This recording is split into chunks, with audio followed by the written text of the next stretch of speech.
Възрастните хора винаги са ме впечатлявали. Често те носят у себе си спомени, които обществото отрича. За България това е валидно в особена степен. По време на тоталитарното господство на Комунистическата партия, цялата страна е един гигантски затвор. В него има по-малки затвори, където противниците на режима са изолирани, изтезавани и унищожавани. Този филм е посветен на тези хора.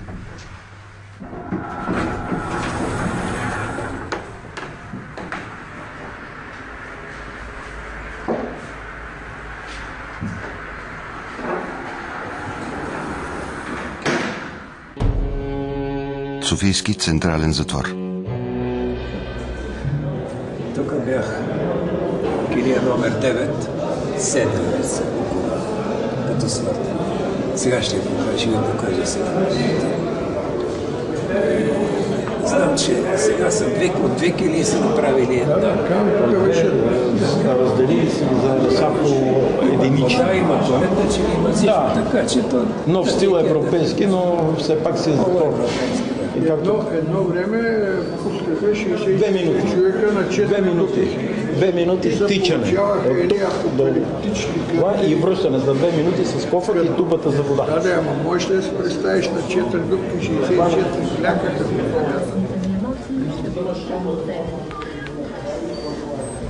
Всички ние свързваме лятото с плаж, море, време прекрасно и горещо и още нещо. Това е много далече от... Не, вие не можете да си представите как беше преди. Едната килия беше съвсем гола, с цимент или бетон. Нищо. Нито вода, нито туалетна, нито отопление, нищо.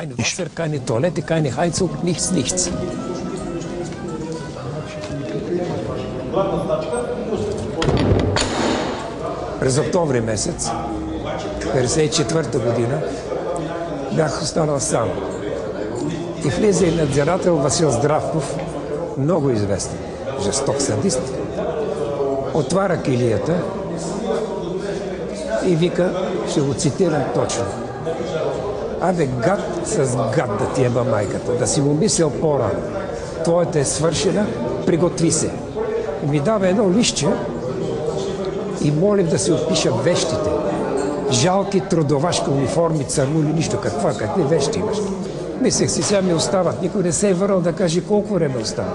Към си 20 минути, 40 минути. Как става? Къде отиват? За родители си. Това прочу тия филм напред-назад си. Какво ли си помислих? И около 20 минути отваря гилията си, викам край. А той вика, абе, гад, оплашили се и са хили. Хили са, като да го кажем.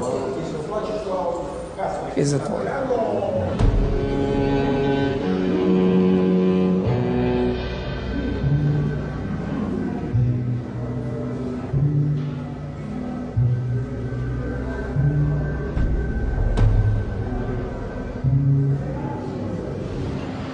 Георги Сараиванов е бил хвърлен в затвора, защото укрил германски войник. Георги Константинов, защото взривил статуя на Сталин. А Янко Янков, защото поискал да се съблюдават правата на човека. Те са осъдени в процеси, на които съдиите, прокурорите и адвокатите едва ли са нещо повече от роботи в предварително програмирани дела. Неправовата държава разрушава живота на десетки хиляди, за да сплаши целия народ. Пазарджишкия затвор.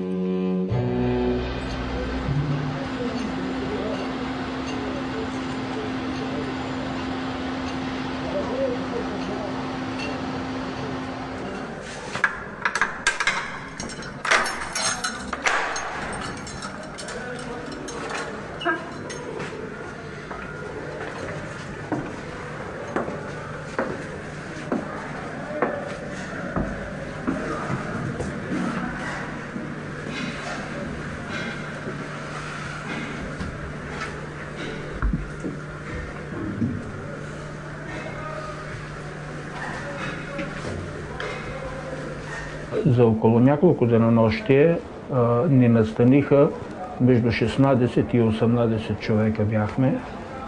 Всички тогава, за да спим, трябваше да спим на пода, на цимента. Тези легла ги нямаше, но почти всички спяхме ето в една такава ситуация, без да можем, защото един до друг, без да можем дори да клекнем, за да можем да спим. Тогава само цимент и то гол цимент. Прозорците няма стъкла. Мисля, че и в момента няма стъкла. През зимата влиза надзирателя и плисква 1, 2, 3 кофи вода. И тъй като навън е минус 20-30 градуса дори температурата, водата замръзва. През нощта човек спи на това. През всичките 6 години, през които съм бил в затвора, аз съм виждал скъсан вестник, който случайно ми е даван от някой криминален. Имаше един старшина Делчо Милев, който многократно ми е казал, за мен казва, ще ми бъде много по-трудно да изпиша по документация, за да не ми търсят двата чершафа, в които ще бъдеш увит, след като те убият. В килията срещу мене беше един от водачите на Земеделския съюз, Евтим Арсов, който имаше туберкулоза на червата и страхотна язва, и който беше поставен на същия наказателен режим, на който бяхме и ние. Даваха някакъв боб, който трудно се сваряваше и който предизвикваше кръвоизливи и в стомаха, и в червата. Поставен пред този избор, той избра смъртта и вътре имаше черги, нали, всеки един от нас. Разплете чергата си, от нея приготви въжи, което качи на прозореца и така се обеси. Вечерта, когато минаха на проверка, надзирателя отвори вратата и само каза: защо бе, Евтиме? Затвори я веднага, прекратиха проверката. Трудово-възпитателен лагер Белене.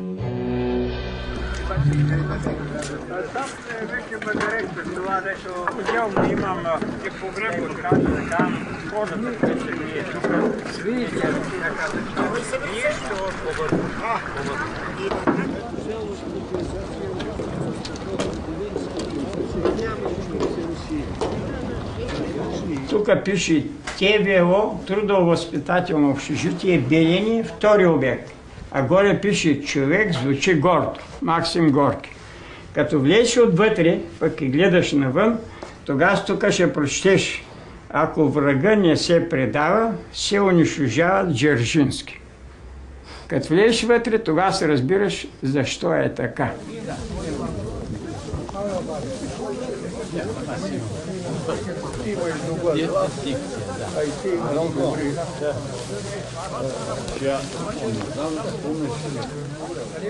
Няма нужда да говоря много на това прекрасно место на нашата родина, което комунистическата власт се опита да превърне в ад.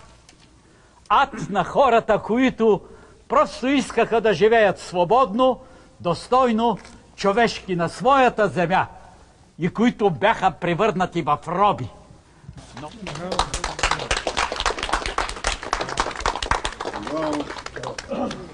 Това е една изложба, която съм приготвил, тъй като у нас няма традиция и общо се иска да се мълчи, че е имало затвори и лагери. Тримата братя, Славейко, Радко и Христо Павлови, са изстрадали заедно много години в Белене. Друг такъв, това е убийството на анархиста от Кюстендил, Йондев.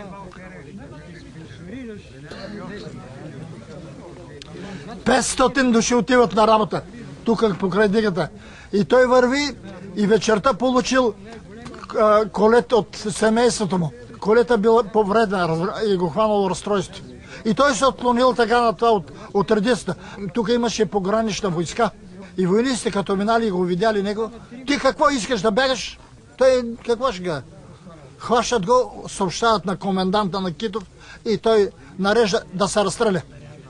И го убиват. Разстрелват го и на местото, където го убиха, на другия ден, на 2-3 дена радеш, всички лагеристи скубиха трева и хвърляха така.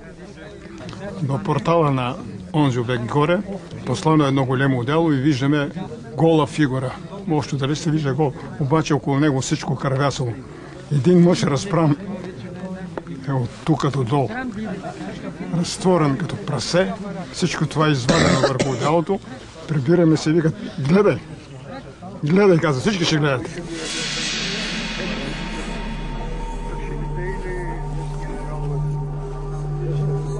Сега кажи ми, искаш ли ти възмездие? И какво? Възмездие искам. Законово, незаконово? Законно да ми се плати всичко, което съм излежавал. Аз не искам да ми плащат, искам възмездие. Възмездие... Ако не от закона, лично от мене.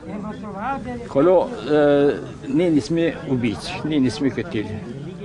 Ние възмездието, ако възмездието искаме да извършим нещо, то трябва да оттрепаме, трябва да бием и трябва да убиваме. Абе, ако бехме убили поне 5 човека, репресираните, сега имаше за какво Аз за убийство, аз съм против убийство. Що, чакайте, като тях ли трябва да бъдем ние? По-свирепи от тех трябваше. Това е мое виждане. Това не е много човешко. За мен е човешко.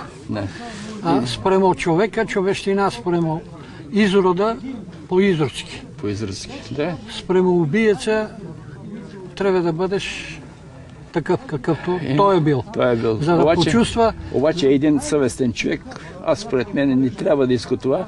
Те да се срамят, те да се турят главата в това. Това е Ишмилет моя разбиране. Да, моето верио е обратно. Аз искам... Искаш да ги трепим. Точно така. Искаш да ги трепим, обаче... Няма да стане. Няма да стане, не е човешко според мен. Те хората трябва сами да кажат защо сме извършили тия престъпления. Кой бе? Може ли един изор да разсъждава човешки бе? Един убиец. Според мен трябва да разсъждава. Не разсъждават, не. Убиеца си е убиец. Садиста си е садист. Изверга си е изверг. И ако ние потърсиме в тех човеш, няма да намерим. Няма да намерим, това е вярно. Тук си прав. Тогава какво остава друго? Остава друго, ще да примълчим, защото да не сме убийци. Да не сме убийци.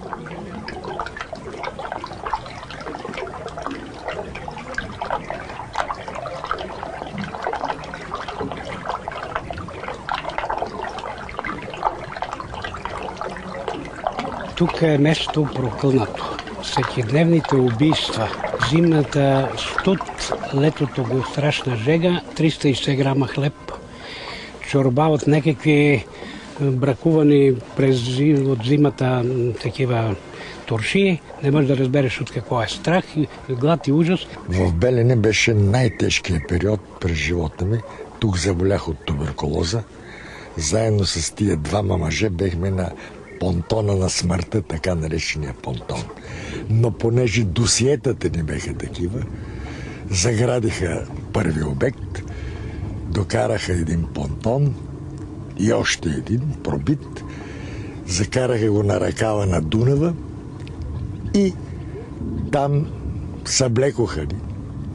И там прекарахме 17 денонощия. 14 денонощия. А мен ме докараха на 14 януари. Беше студ, не знам, понеже всичко беше... До през нощта ние се умиротворихме. Изпопадахме, а аз като войник съден една шинела имах. И ние с 3-4 души на една кърма, значи се сгушихме и се покрихме. И може би от телата, може би туно, чувствам, че сме живи все още, а друго всичко падна. И да ви кажа по едно време, и водата няма кой да изгриба вече. И да ви кажа по едно време чувам, че някой пръха нещо силно. Обърнах се, един легнал така надълго, точно във водата и тя му до тук и той диша и вика как отдишва водата. И аз рекох да го обърна и тогава познах по гласа, той каза, не мъмъчи повече, остави ме бе. И както се казва, извърна го малко, 10 см живот му дадох, както се казва. И аз ли разбирам, когато той написа една статия след 10 ноември, ние бехме кандидати с него в Великото лъже, Великото народно събрание.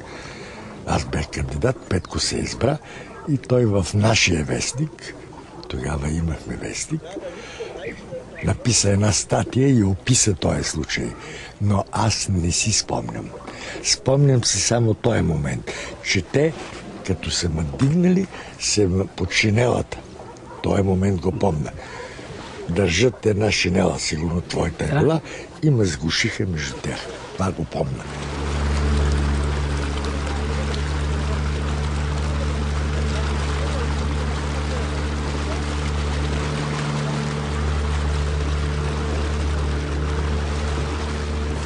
Чували ги докарват тук. Докарват ги стоварват и той ги приема тук, циганина ги приема, който е определен за това, и за да ги погреме. Он се обръща с лодката и той не ги въобще погреба, прасета са пуснати, те чакат само това. Те са вече навикнали, защото всеки ден пристига или на 2 дена пристига лодката и започват да ги унищожават, да го изяжат за минута, да се казва. Не остава нито кости, нито нищо не остава. Това е.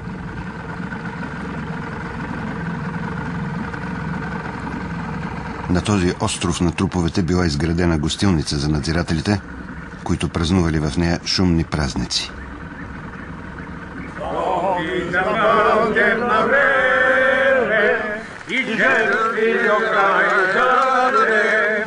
Пред нас е великото време, което ни вика да врем.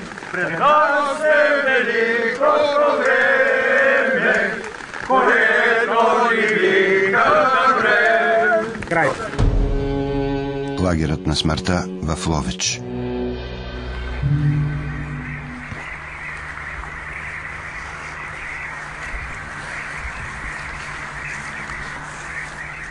Един от малцината, оцеляли от каменоломната в Ловеч мъже и жени, Колю Вутев, който тогава е бил на 18 години. На това място между 1958 и 1962 година са били изпращани на смърт противници на режима без съд и присъда, единствено заради антиконформизма им.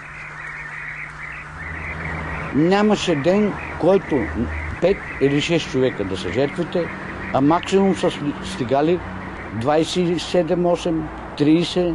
Изключение правеше само неделен ден, защото нямаше... Тук работехме едва не с 1-2 надзиратели и тези циганите. Но те по принцип в неделен ден не посягаха да убиват и събота следобед. Фетилите бяха и такива, не повече от 20-25-30 сантима.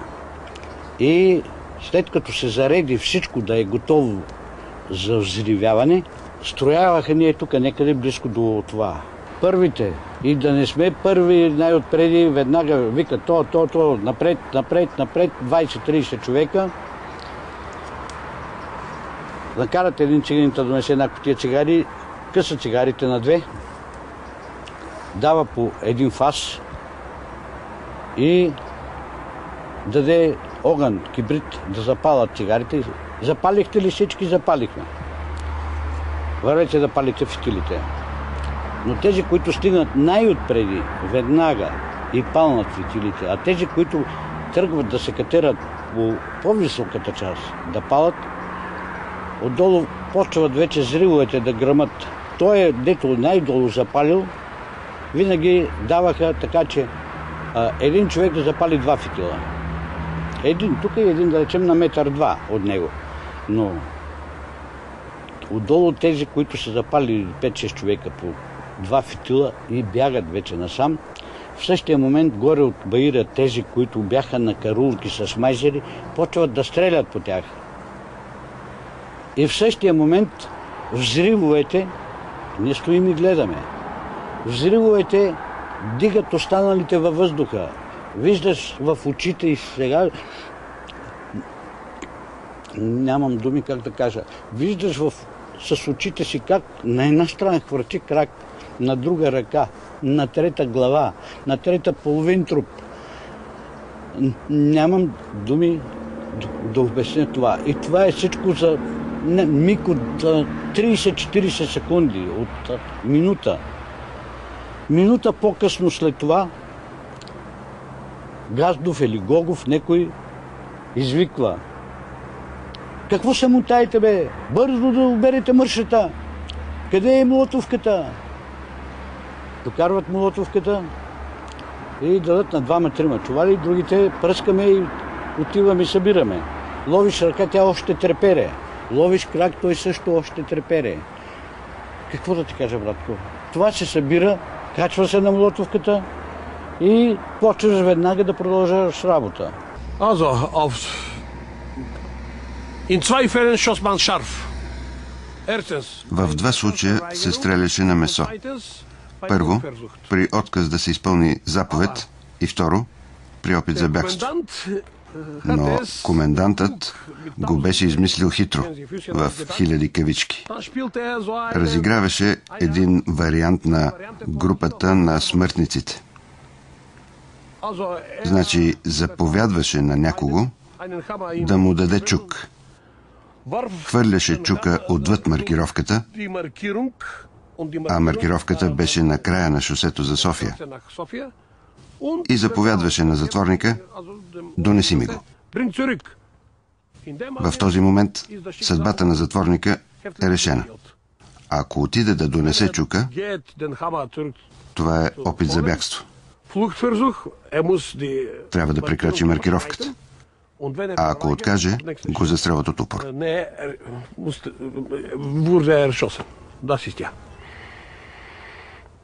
Ние сме най-страшният бацил на англо-американския и западен капитализъм. И че ние тук сме за стерилно унищожаване на този бацил, да се премахне и да се унищожи, а не за оцеляване. Тук си, за да бъдеш унищожен, а не излекуван. И когато се нараниш, молиш някого, особено по-младите, да се изпикаят върху раната, за да може тя някакси да зарасне. Това беше единственото лекарство. Толкова. Ето, вижте. България, страната на розите. Страната на розовите зверства. Факт. Татзах.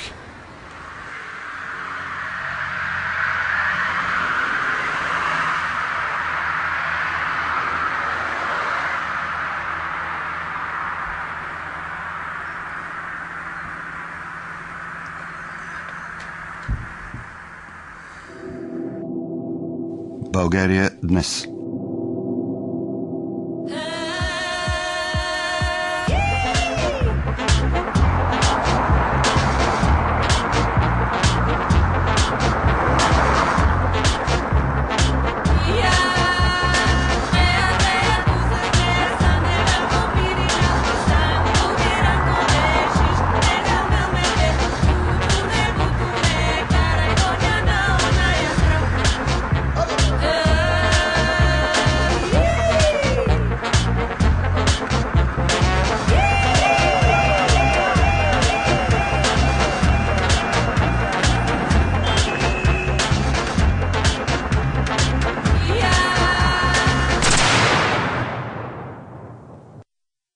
Какво е в момента в България? В България основно нещата си контролират от политици и хора на едрия финансов капитал, които са свързани с бившите служби. Нещо повече. Основната част от елита, финансовия елит на България, подчертавам, са хора, произхождали от тези служби или имащи връзка с тях. Поради тази причина в България няма истински капитализъм в добрия смисъл на тая дума. Абсолютно никаква промяна. Даже се е влошило положението. Защото тия, които са властващи, те са синове и внучета на бившите хора. Те не могат да отидат срещу бащите си или дядовците си. Те ще ги защитават. И зато и сме на това държим.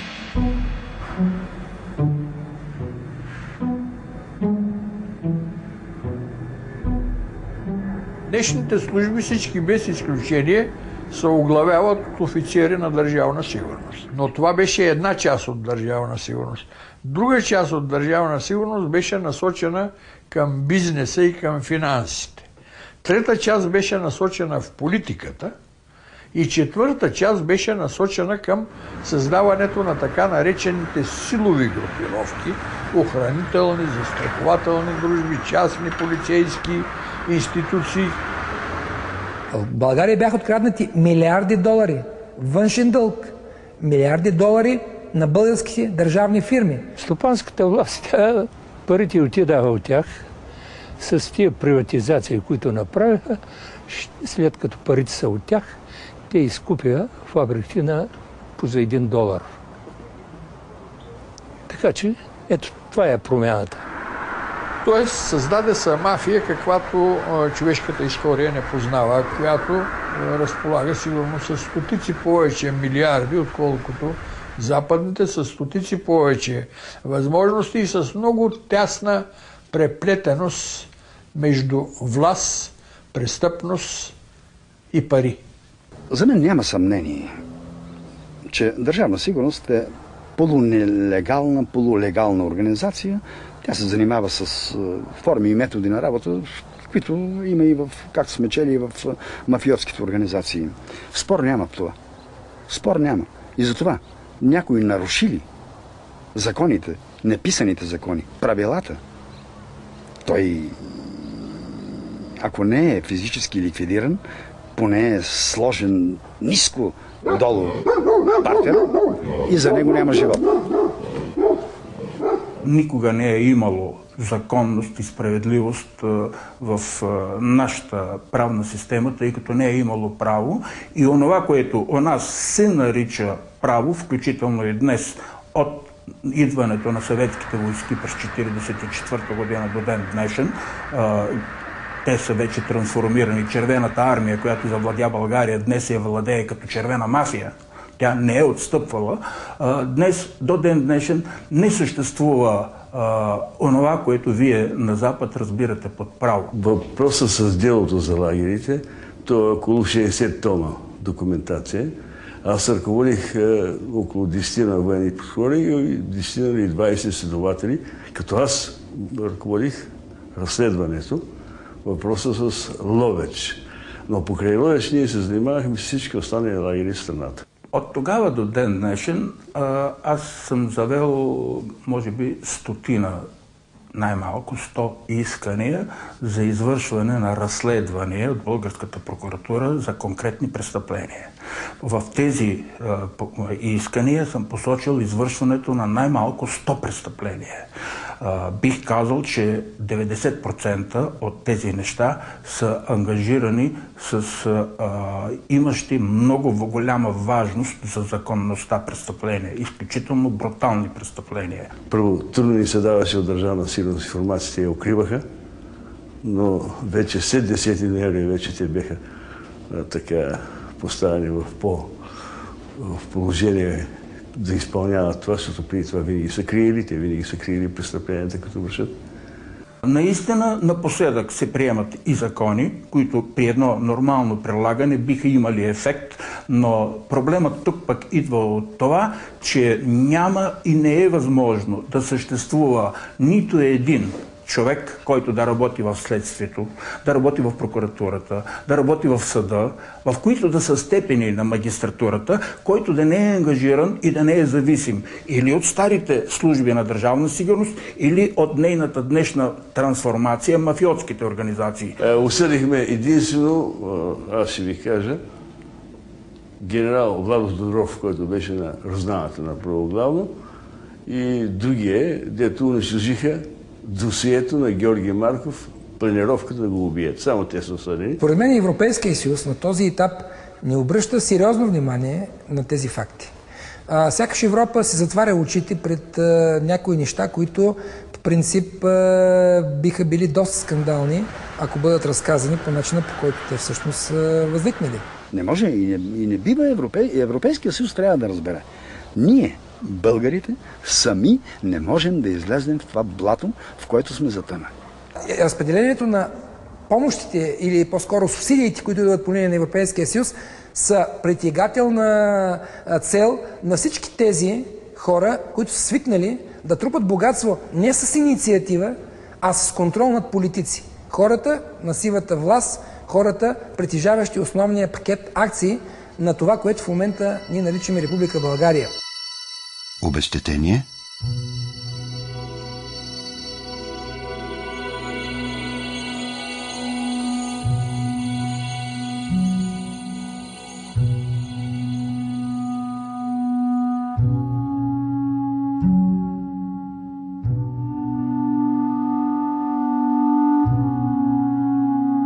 За обезщетенията, кажете, има ли нещо много или продължават да не могат? Общо взето продължават. Теви.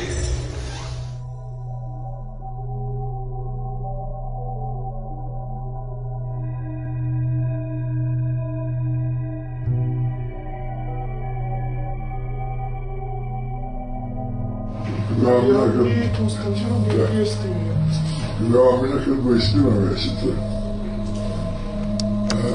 Аз не съм никакво обезщетение получавал до сега. По-рано беше най-напред само една декларация се искаше. Да, сега Сега поискаха, но след една година го съобщиха и идвам да видя дали няма и трети документ днес да се иска. Първо и второ в 2001 година беше не изплатят. Имате ли някаква информация? Господине, няколко стотин са преписките. Това нищо не е за 2 години. Да, само че сме двама души. Не плащането става за 5 минути. Да, но самото разглеждане на преписките се бави. 2 години го разглеждате, така? Господин Георгиев не си е свършил работа.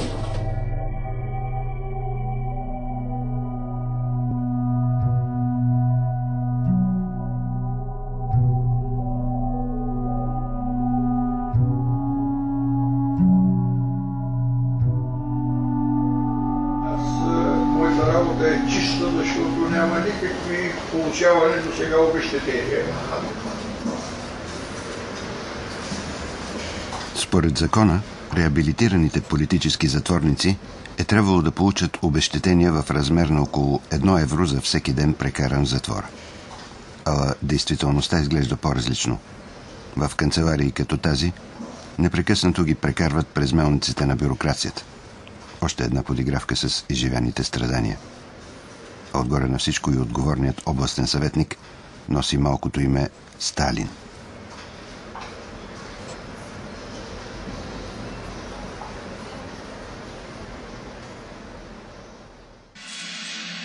Власт и памет.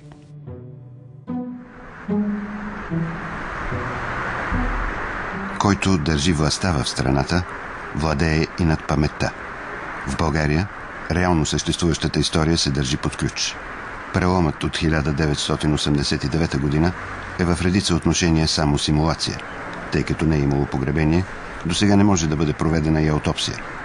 Докато на архивите не се гледа като на исторически източници, а се използват за политическо оръжие, не може да се стигне до онова критично разглеждане, което единствено е в състояние да предложи възможност за пречистване, наказание и прошка, защото би довело до разговор по миналите събития и то до разговор на много езици, които да се допълват или да си противоречат.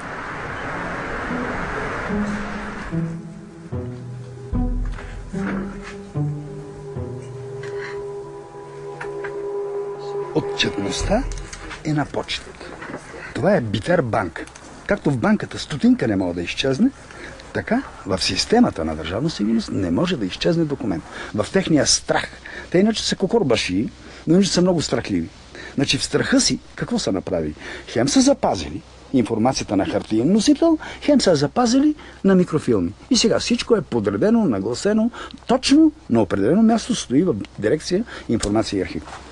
Като едно от условията да бъдем приети за член на Европейския съюз, точка 11 от меморандума, който е подписала България, е било да бъдат оповестени архивите на бившите специални служби. Трябва да се работи в архивите. Архивите са нашата история. Те са нашето минало. За добро или за лошо. Там са и глупостите ни, там са и деформациите ни, там са и успехи. Архива на Държавна сигурност и днеска продължава да е свръхсекретна информация, докато в самия закон е казано, че целият архив и цялата документация на Държавна сигурност до 16 юли 1991 не представлява класифицирана информация. Изключително богата информация. Отварянето на архивите дава някаква представа за дейността и за участниците в тази дейност. Някои хора искат да решават своите властови и политически амбиции през архивите. Това е обречена работа. Защото архивите няма да дадат картината на онова, заради което се мъчат да ги отворят и да ги използват. Момент, много е важно това, което говоря. Трансформацията на властта, превръщането на политическата власт в икономическа власт и участниците в този процес, добавям развитието на тези уродливи явления, но те вече са страшно добре развити, корупция и организирана престъпност. Архивите няма да дадат достатъчно картина и достатъчно основа за анализ и оценка на тия неща. Така че господин Цвятко Цветков познава много хора, за които сега не съществуват документи официално в архива и които са особено ценни, дълбоко законспирирани. Хубаво е господин Цвятко Цветков да ви обясни, като са дълбоко законспирирани, за кой работят. И случайно ли е това, че господин Цвятко Цветков в момента е член на Висшия партиен съвет на БСП и един от силните хора в тяхната партия? Аз имам един афоризъм. Не съм издал още книгата. Умният събира информация за всичко, мъдрия за всеки. Не е лесно. Информацията тежи, защото няма начин да се разтоварваш от нея. Но защо се страхуват бившите мои съпартийци, комунистите, че така от масовото прочитане на информацията, която се съдържа в документите на бившата Държавна сигурност, и то преди всичко в така наречения служебен архив. Защото в тези документи има много лошо, има много мърсотия, извършена срещу собствения си народ. Много мъка има там, много кръв има. Това ги притеснява и те разчитат на колкото по-далече във времето, толкова нека си така нещата ще отшумат и няма да бъдат сложени на там, където така заслужават да бъдат.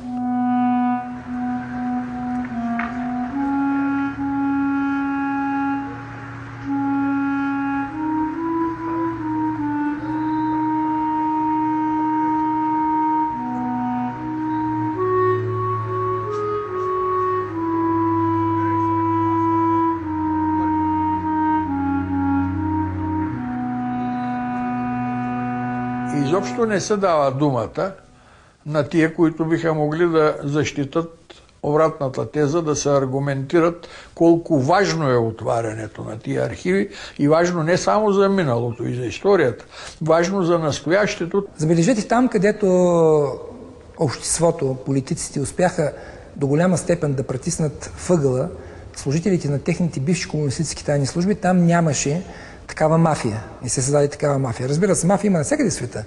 Но въпросът е тази мафия дали има желание от страна на държава да бъде смазана. В архива, който по закон би трябвало да бъде отворен, все още съществува така липса на достъп, тъй като той се контролира от същите социалистически или комунистически функционери, които са зъби и ногти крият всичко, което е историческо минало и което е позор за тяхната бивша партия. И затова нито един не е наказан от тези, които са репресирали хората, които са изпращани без съд и присъда в Ловеч, в Белени и на други места в лагерите в България. Затова все още няма и укор от страна на обществото. Тези хора не са забравени, тези хора просто никой не иска да си спомни за тях, защото непрекъснато във всички медии, контролирани от тези криминални и политически мрежи, се твърди, че добрите са разузнавачите, които са служили за сигурността на България. Всъщност те са служили на диктатурата, която ни доведе от този хал.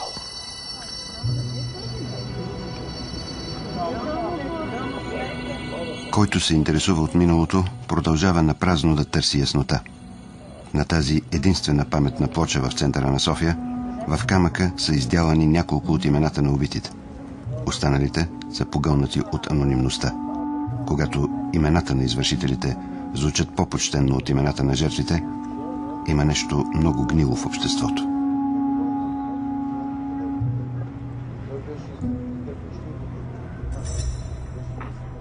Касае се за едно непрекъснато продължаващо в течение на 64 години престъпление, което приема различни форми. Но във всички случаи е насочено срещу широки слоеве от народа. Не, в държавата няма мафия. Защото ако вътре в държавата имаше мафия, ние щяхме да имаме шанс. Ще изгоним мафията, държавата ще стане чиста.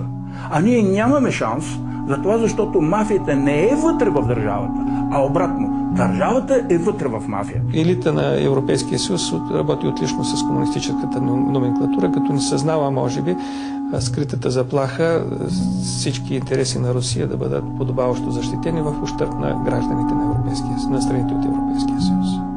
Неуспешен преход.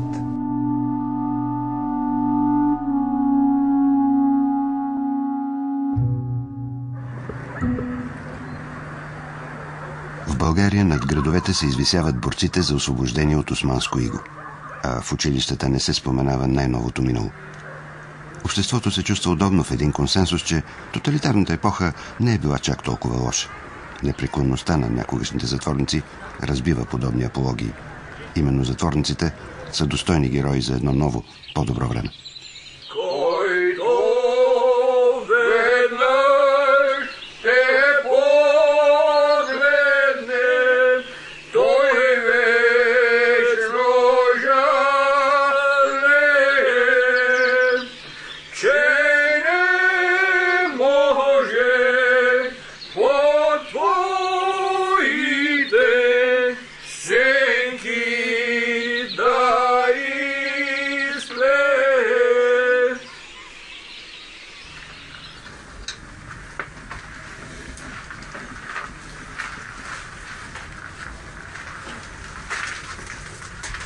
На тавана на една панелна сграда в София още много непрочетени книги и документи очакват следващия етап от моето пътуване в най-новото минало на България.